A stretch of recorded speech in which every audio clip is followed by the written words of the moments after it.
A segurança do paciente é um grande problema de saúde pública em todo o mundo, segundo a Organização Mundial de Saúde, OMS. As estimativas mostram que nos países desenvolvidos, 1 a cada 10 doentes é prejudicado enquanto recebe cuidados dentro de um hospital.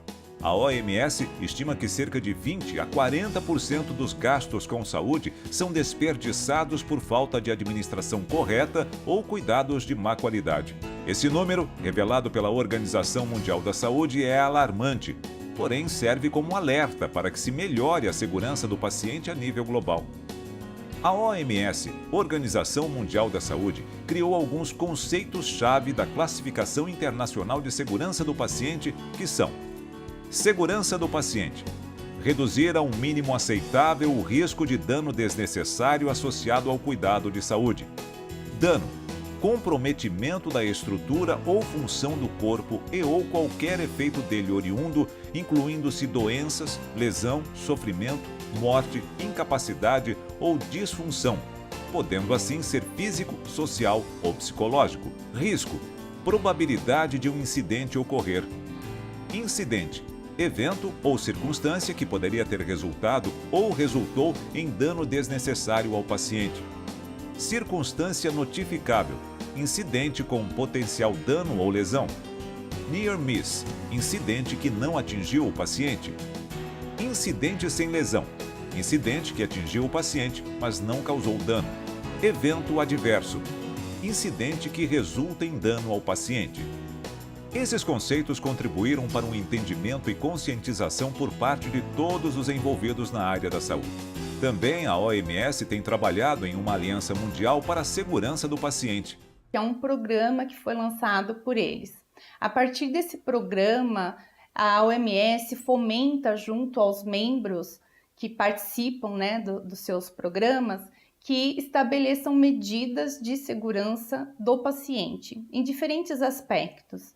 Com base nesse programa, foi gerado o Desafio Global. O primeiro Desafio Global, ele teve como propósito a higienização das mãos para a redução das infecções hospitalares.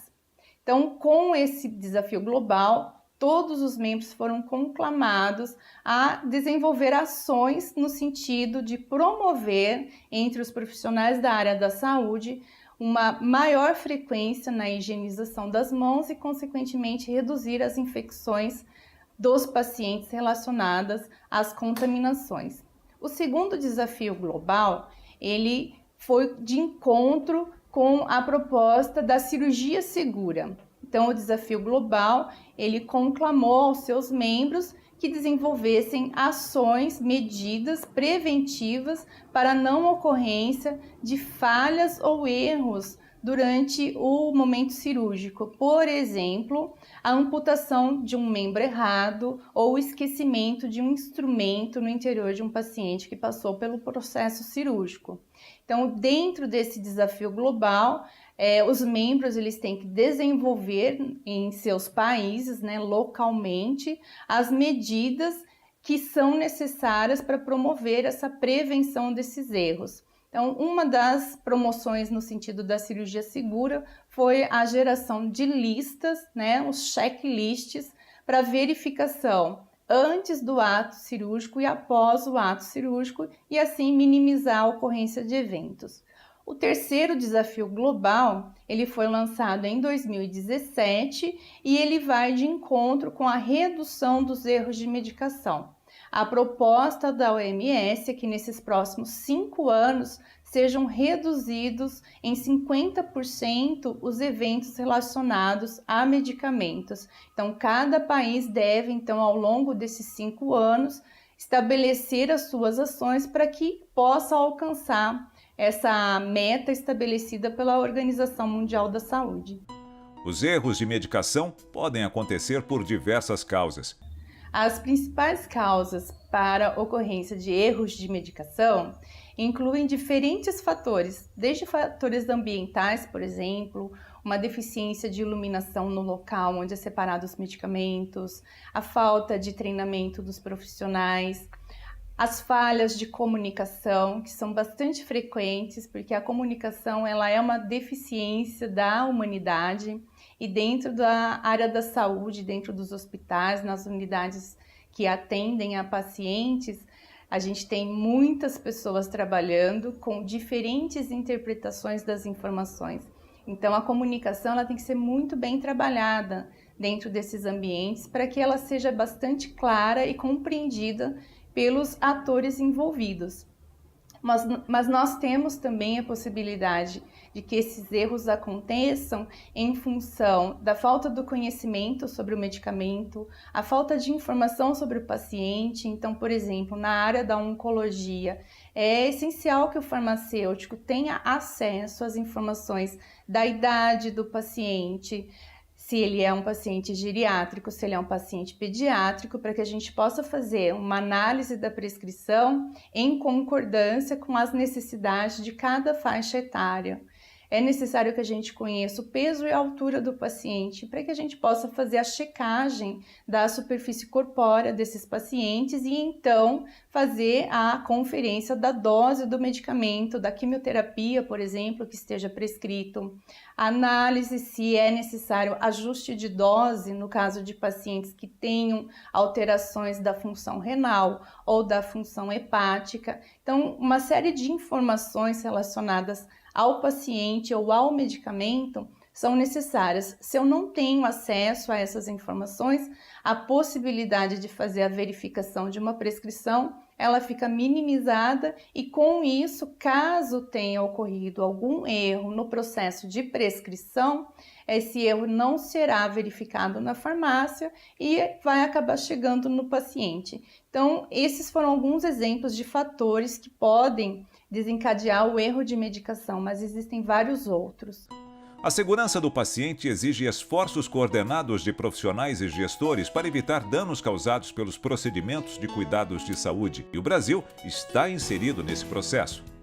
O grande marco que a gente tem aqui no Brasil é a Portaria 526, que foi publicada em 2013, e nela foi estabelecido o Programa para a Segurança do Paciente. Dentro desse programa, além da portaria como um todo, estabelecendo alguns conceitos e a formação do núcleo de segurança do paciente, foi criado também alguns protocolos alinhado com as ações estabelecidas pela Organização Mundial de Saúde. Os protocolos têm a missão de fornecer procedimentos básicos que evitam erros comuns que interferem nos cuidados do paciente. São eles: identificação do paciente. A finalidade deste protocolo é garantir a correta identificação do paciente a fim de reduzir a ocorrência de incidentes. O processo de identificação do paciente deve assegurar que o cuidado seja prestado à pessoa para a qual se destina. Prevenção de úlcera por pressão. Visa prevenir a ocorrência dessa e de outras lesões da pele, visto que é uma das consequências mais comuns da longa permanência em hospitais. Sua incidência aumenta proporcionalmente à combinação de fatores de risco, entre eles idade avançada e restrição ao leito. Segurança na prescrição, uso e administração de medicamentos. Promover práticas seguras no uso de medicamentos em estabelecimentos de saúde. Cirurgia segura. A finalidade deste protocolo é determinar as medidas a serem implantadas para reduzir a ocorrência de incidentes e eventos adversos e a mortalidade cirúrgica, possibilitando o aumento da segurança na realização de procedimentos cirúrgicos no local correto e no paciente correto, por meio do uso da lista de verificação de cirurgia segura desenvolvida pela Organização Mundial da Saúde, OMS. Prática de higiene das mãos em serviços de saúde. Instituir e promover a higiene das mãos nos serviços de saúde do país, com o intuito de prevenir e controlar as infecções relacionadas à assistência à saúde, IRAS, visando a segurança do paciente, dos profissionais de saúde e de todos aqueles envolvidos nos cuidados aos pacientes. Prevenção de quedas. Reduzir a ocorrência de queda de pacientes nos pontos de assistência e o dano dela decorrente, por meio da implantação e implementação de medidas que contemplem a avaliação de risco do paciente, garantam o cuidado multiprofissional em um ambiente seguro e promovam a educação do paciente, familiares e profissionais. Além dos profissionais e órgãos de saúde, a indústria farmacêutica também pode contribuir para a segurança do paciente. A indústria farmacêutica também pode contribuir na segurança do paciente em relação ao uso dos medicamentos, mas principalmente eu destaco que a indústria farmacêutica pode contribuir na segurança a nível do uso dos medicamentos em hospitais. Hoje em dia, a gente tem disponível no mercado uma centena de medicamentos utilizados para tratar diferentes enfermidades. Muitas vezes a indústria farmacêutica ela opta por criar embalagens padronizadas de acordo com a sua linha de tratamento. E isso prejudica no momento de armazenar esses medicamentos. Por quê? Pode gerar confusão entre as embalagens, uma vez que as embalagens estão todas padronizadas, na maioria das vezes, em cores idênticas. Então, a indústria farmacêutica ela tem que ser conclamada a contribuir nessas prevenções, transformando essas embalagens em embalagens diferenciadas, que destaquem cores diferenciadas, por exemplo, nas diferentes doses do medicamento que são do mesmo princípio ativo. Outra questão também diz respeito aos nomes semelhantes. Então, às vezes o nome comercial de um determinado medicamento é muito semelhante ao nome comercial de um outro medicamento, ou os nomes dos princípios ativos.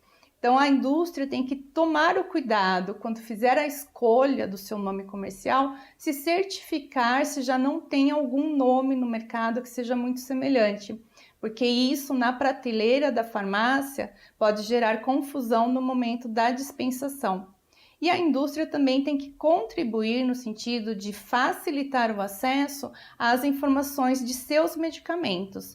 O farmacêutico, o médico, a enfermagem tem que ter facilidade em acessar essas informações. Às vezes nós precisamos de informações sobre interações medicamentosas, as doses máximas que podem ser utilizadas, se aquele medicamento tem indicação para uso em pediatria ou não. Então, o acesso a essas informações tem que estar facilmente disponíveis para que a gente possa, a qualquer momento, verificá-las e assim garantir o uso mais seguro do medicamento.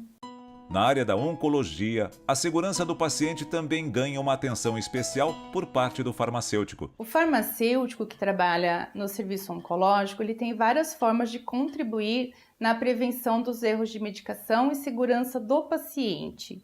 É possível a gente verificar nessa lista as atividades e as ações que podem ser promovidas, os cuidados que são necessários nos fluxos e nos processos da farmácia.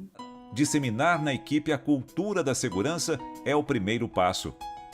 Revisar os fluxos e processos periodicamente em busca de possíveis fragilidades nas etapas e corrigindo-as antes da ocorrência de um erro de medicação. Capacitar frequentemente a equipe envolvida nos processos da farmácia. Disseminar informações sobre o uso dos medicamentos entre os profissionais da instituição.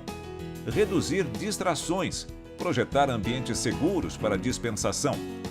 No caso dos medicamentos com nomes semelhantes ou embalagens semelhantes, rótulos diferenciados, notas no computador ou no local da dispensação. No Brasil, para dificultar trocas e confusões, o Protocolo de Segurança na Prescrição, Uso e Administração de Medicamentos sugere o emprego de letra maiúscula e negrito para destacar partes diferentes de nomes semelhantes. Elaborar e divulgar a lista de medicamentos com grafia ou som semelhantes da instituição, destacando aqueles que possuem maior risco de ocasionar danos aos pacientes. Também os medicamentos potencialmente perigosos, ou medicamentos de alto risco, ou medicamentos de alta vigilância, merecem uma atenção especial por parte do farmacêutico. Esses medicamentos apresentam maior potencial de provocar lesão grave nos pacientes quando ocorre falha em seu processo de utilização. E damos uma atenção especial aos medicamentos potencialmente perigosos, uma vez que todos os antineoplásicos que são utilizados no tratamento do câncer do paciente são considerados medicamentos potencialmente perigosos, ou seja, qualquer falha que ocorra com esses medicamentos, o dano no paciente é muito grande, com risco inclusive de morte. Outras atividades que o farmacêutico pode contribuir na segurança do paciente oncológico são relacionados a doses, administração de medicamentos, preparos, interações medicamentosas, prescrição médica, etc. A educação do paciente através da orientação farmacêutica também contribui para a segurança quanto à utilização de medicamentos. Hoje, sabe-se que o paciente empoderado de informações é um paciente que contribui muito para o uso seguro de seus medicamentos. Aquele paciente que conhece o nome dos seus medicamentos, que sabe a dose que está prescrita, a indicação de cada um dos seus medicamentos, são pacientes que, quando passam em diferentes médicos, de diferentes especialidades, conseguem levar essa informação e evitar, por exemplo, duplicidade terapêutica. Outra forma do farmacêutico contribuir com essa questão da segurança no uso dos medicamentos é o acompanhamento farmacoterapêutico, que é um serviço no qual o farmacêutico, ele continuamente, ao longo do tratamento do paciente, promove encontros entre o paciente e o profissional.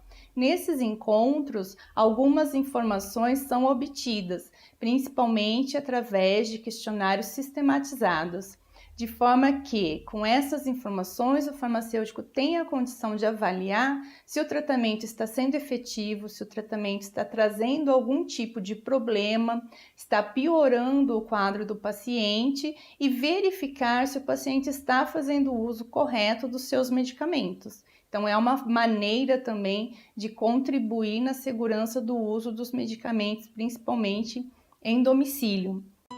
A segurança do paciente relacionada a medicamentos depende da colaboração da equipe multiprofissional. O uso do medicamento, ele é um ato multiprofissional, que envolve diferentes profissionais da área da saúde. Destacando aqui, principalmente, o médico, que é o prescritor, o farmacêutico, que está lá na farmácia responsável pelas informações, pela dispensação desse medicamento, e a enfermagem, que é responsável pela administração. Então, é um circuito, é um processo que existe para que esse medicamento saia da farmácia e chegue até o paciente. Esses profissionais, eles precisam trabalhar de forma alinhada, dentro de um fluxo que garanta que todas as etapas, desde o momento da escolha do medicamento até o momento da administração, que todas essas etapas que fazem parte desse processo tenham validado ações e medidas que previnam a ocorrência de determinados erros. Ao longo dos últimos anos, a segurança do paciente tem sido cada vez mais reconhecida como uma questão de importância global. E identificar os problemas e necessidades, buscar soluções e avaliar os resultados colaboram para um melhor funcionamento da prática médica e de saúde, garantindo a segurança do paciente e sua qualidade de vida.